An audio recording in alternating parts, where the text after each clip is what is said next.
What's up mga amo? Molong hapon sa inyo lahat, pero ito tayo tuloy ang trabaho.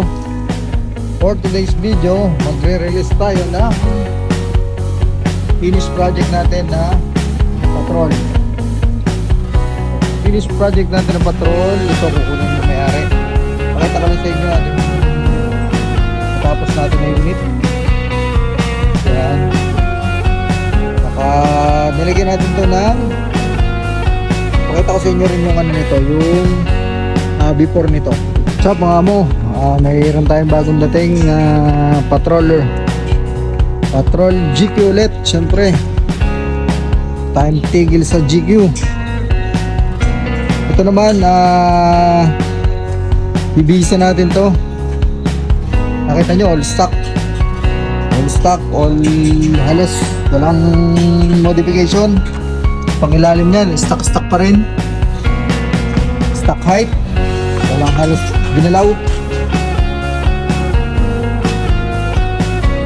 Ayan, stock. Palilit ang gulong.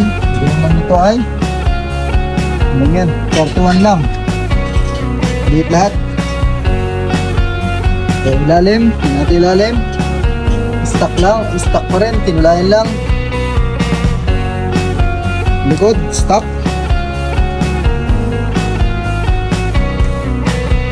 All stock, wala halos ginalaw. Ngayon, dinala dito sa atin sa winch point para gawin yung mga sumusunod. Ito, lalagyan natin ng 4-inch na top dog panhard, top dog RTC, 5 pieces na beadlock, Boss Ranger winch, then yung ating fabricated na winch bracket dito ilalagay. Tapos syempre stock ng hub niyan, lalagyan natin ng ABM na hub lock. Tapos 5 pieces na Journey na 35 ang ilalagay natin dito. 5 pieces na Journey. Tapos ito, makikita nyo, basag na yung taillight nya, papalitan natin ng LED na taillight. Tapos snorkel, kung mapapansin nyo, wala siyang snorkel. Wala siyang snorkel, stock lang siya. So lalagyan din natin ng stainless na snorkel, nakalagay dito sa job border. Ayan, spare tire holder sa likod, makikita nyo. Wala po siyang bumper. Oh, hindi fabricated, stock lang yung bumper niya. Lagayan din natin ng spare tire holder yan. So abangan nyo ang transformation nito mga amo. Tulad yan ng mga patrol natin dito. Abangan nyo yan. Before and after tayo. Before yan,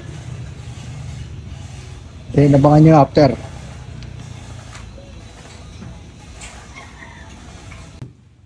So yan, bigyan natin ng 35 12.5 na Journey Claw. Paborito natin pagdating sa off-roading. Then ABM hublock made in Brazil. Tapos sa ilalim lagay tayo ng syempre top dog, then extended na stabilizer lead. Sa ilalim ganun din, straight top dog po ito mga amo ko. Straight top dog, yan. Top dog ang RPC, top dog ang drag link, spring, tsaka syempre fabricated na winch tray sa stock bumper. Yan, kita nyo parang stock lang din, oh. Pero armado yan ng Boss Ranger. So iangat mo lang yan ganyan, makikita mo na yan dyan yung winch, or functional yan, pwede mo nang gamitin. Yan lang kasimple. Yan. Then nag-regear din tayo dito, 512 regear. Nag-regear din tayo, then nag-locker tayo, at saka ito pa, oh. Pakita ko reset mo. Maulan dito sa shop ngayon, pero tuloy trabaho natin. Ayan, snorkel. Stainless to mga amo ko. Stainless yan, pero coated ng Raptor paint para bagay sa unit natin. Yan, at saka dito sa likod, dahil basag na yung bushing ng trailing arm niya mo, naglagay tayo ng trailing arm,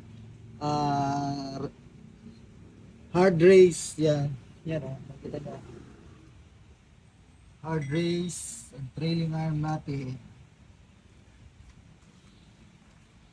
Tapos sa likod, bago ko makalimutan yung plaka, nandun pa, hindi ko pa nalilipat. Sa likod ay nagpabrigate tayo ng bumper. Rear bumper. Yan, rear bumper. Na may tire carrier. Pogi. Simpleng build lang to mga amo ko. Ayan, 35 lang. Tamang tindig lang. Tamang pogi lang. Hindi masyadong pang hardcore pero nilagyan natin siya ng pang hardcore na mga pyesa. Katulad ng lacquer, gear. Nilagyan natin yan mga amo. Ikutan ko lang yan. Siyempre walang ibang may gawa niya kundi ang mismo itong road. Simple yan lang amo ko. Pakita ko na rin sa inyo yung loob niyan.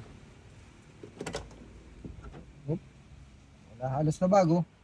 Tamang kinis lang.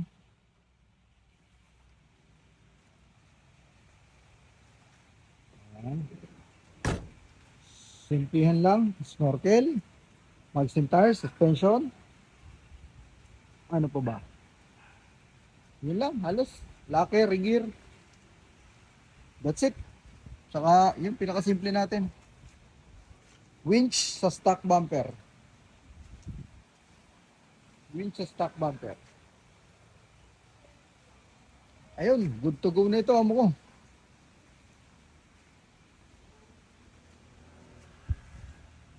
Sa lahat ng gusto magpa-build, bisitahin lang kami dito sa Winch Point Off-Road, Bermoso Daang Hari, dito sa Imus, Cavite amo.